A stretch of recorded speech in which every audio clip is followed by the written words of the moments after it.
ಈ ಚಾನೆಲ್ ಅನ್ನು ಸಬ್ಸ್ಕ್ರೈಬ್ ಮಾಡಿಕೊಳ್ಳಿ.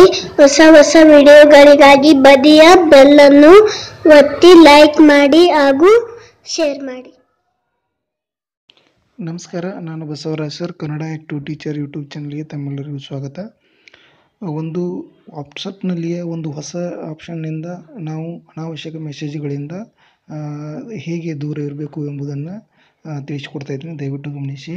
ಈ ಹೊಸ ವಾಟ್ಸಪ್ ನಿಯಮದ ಪ್ರಕಾರ 5 ಗ್ರೂಪ್ಗೆ ಅಥವಾ 5 ಫ್ರೆಂಡ್ಸ್ಗೆ ಮಾತ್ರ ಒಂದು ಟೈಮ್ಗೆ ನಾವು ಮೆಸೇಜ್ ಅಥವಾ ಇಮೇಜನ್ನು ಶೇರ್ ಮಾಡ್ಬೋದು.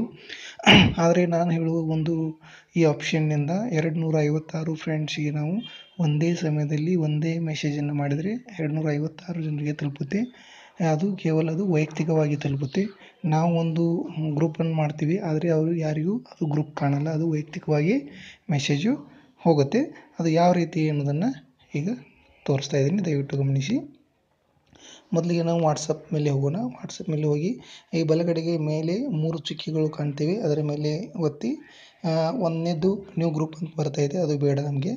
ಎರಡನೇದು ನ್ಯೂ ಬ್ರಾಡ್ಕಾಸ್ಟ್ ಅಂತಿದೆ, ಅದರ ಮೇಲೆ ಒತ್ತಿ. ಇಲ್ಲಿ ಕಾಂಟ್ಯಾಕ್ಟ್ಸ್ ನಂಬರ್, ನಾವು ಯಾವ ನಂಬರ್ಗಳನ್ನು ಸೇವ್ ಮಾಡಿದ್ದೀವಿ ಅವೆಲ್ಲ ನಂಬರ್ಗಳು ನಮಗೆ ಕಾಣ್ತಾ ಇವೆ. ಈಗ ಇದರಲ್ಲಿ ನಾನು ಹೆಸರುಗಳನ್ನು ಇಟ್ಟಿಲ್ಲ. ಇಲ್ಲಿ 10, 100, 1000, 1001, 1002 ಈ ಥರ ಅವರ ನೇಮನ್ನು ಇಟ್ಟಿದ್ದೀನಿ. ನಾನು ಯಾರು ಸೆಲೆಕ್ಟ್ ಮಾಡ್ತಾ ಇದ್ದೀನಿ ಅವರಿಗೆ ಮಾತ್ರ ಮೆಸೇಜ್ಗಳು ಹೋಗುತ್ತೆ. ದಯವಿಟ್ಟು ಗಮನಿಸಿ. 10, 100, 1001, 1003, 1004, 1005 ಹೀಗೆ ನಮಗೆ ಯಾರಿಗೆ ಮೆಸೇಜ್ಗಳನ್ನು ಕಳಿಸ್ಬೇಕಾಗಿದೆಯೋ ಅವರಿಗೆ ಮಾತ್ರ ನಾವು ಸೆಲೆಕ್ಟ್ ಮಾಡೋದು. ಇಲ್ಲಿ ಓಕೆ ಅಂಥೇಳಿ ಸೆಲೆಕ್ಟ್ ಕೊಡಿ. ಇಲ್ಲಿ ನಾನು 6 ಜನರ ಒಂದು ಗುಂಪು ತಯಾರು ಮಾಡಿದ್ದೀನಿ. 10, 100, 1001, 1003, 1004, 1005 ಹೀಗೆ ಆ ನಂಬರ್ಸ್ ಜಾಗದಲ್ಲಿ ನಿಮ್ಮ ಫ್ರೆಂಡ್ಸ್ ಹೆಸರು ಬೀಳುತ್ತೆ. ಅದರ ಮೇಲೆ ನಾವು ಒತ್ತಿದಾಗ ಇಲ್ಲಿ ಈ 6 ಜನರ ಫ್ರೆಂಡ್ಸ್ ಅಂಥೇಳಿ ನಾವು ಹೆಸರು ಕೊಡ್ಬೋದು. ಈಗ ಮಿತ್ರರು ಅಂತೇಳಿ ಕೊಡೋಣ. ಮಿತ್ರರು. ಓಕೆ, ಇಲ್ಲಿ ಮಿತ್ರರು ಅಂತೇಳಿ ಕೊಟ್ಟೆ ಹೆಸರೀಗ. ಈ 6 ಮಿತ್ರರ ಒಂದು ಗುಂಪು ತಯಾರು ಮಾಡಿದ್ದೀನಿ. ಇದರಲ್ಲಿ ನಾವು ಹಾಯ್ ಅಂಥೇಳಿ ಹೆಲೋ ಅಂತ ಕಳಿಸ್ಬೋದು. ಹೆಲೋ ಹೌದಾ? ಈ ಥರ ಕಳಿಸಿದರೆ ನಾನು ಕಳಿಸಿದ ಮೆಸೇಜು ಅವರಿಗೆ ವೈಯಕ್ತಿಕವಾಗಿ ಹೋಗಿರುತ್ತದೆ. ಇಲ್ಲಿ ನಾನು ಮಾಡಿರೋದು ಒಂದು ಗುಂಪು ಮಾಡಿದ್ದೀನಿ, ಆದರೆ ಅವರಿಗೆ ಅದು ವೈಯಕ್ತಿಕವಾಗಿ ಹೋಗುತ್ತೆ. ಇದರಿಂದ ಏನಾಗತ್ತಪ್ಪ ಅಂದರೆ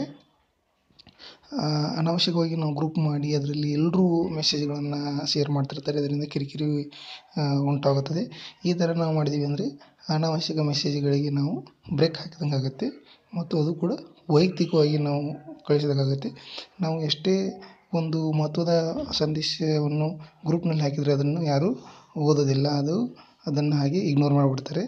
ನಾವು ಈ ಥರ ವೈಯಕ್ತಿಕವಾಗಿ ಕಳಿಸಿದರೆ ಎಲ್ಲರೂ ವೈಯಕ್ತಿಕವಾಗಿ ಇದೆಯದಪ್ಪ, ಬೇರೆ ವೈಯಕ್ತಿಕವಾಗಿ ಕಳಿಸಿದ್ದಾರೆ ಅಂತೇಳಿ ಎಲ್ಲರೂ ಓದ್ತಾರೆ. ಈ ಥರ ಮಾಡೋದ್ರಿಂದ ನಮ್ಮ ವಾಟ್ಸಪ್ದಲ್ಲಿ ಅನಾವಶ್ಯಕ ಮೆಸೇಜ್ಗಳಿಗೆ ಬ್ರೇಕ್ ಹಾಕಿ ನಾವು ಸಮಯವನ್ನು ಕೂಡ ಉಳಿಸಿದಂತಾಗುತ್ತದೆ. ದಯವಿಟ್ಟು ಈ ವಿಡಿಯೋ ತಮಗೆ ಇಷ್ಟವಾಗಿದ್ದರೆ ಲೈಕ್ ಮಾಡಿ, ನಿಮ್ಮ ಮಿತ್ರರಿಗೆ ಶೇರ್ ಮಾಡಿ. ನಮಸ್ಕಾರಗಳು.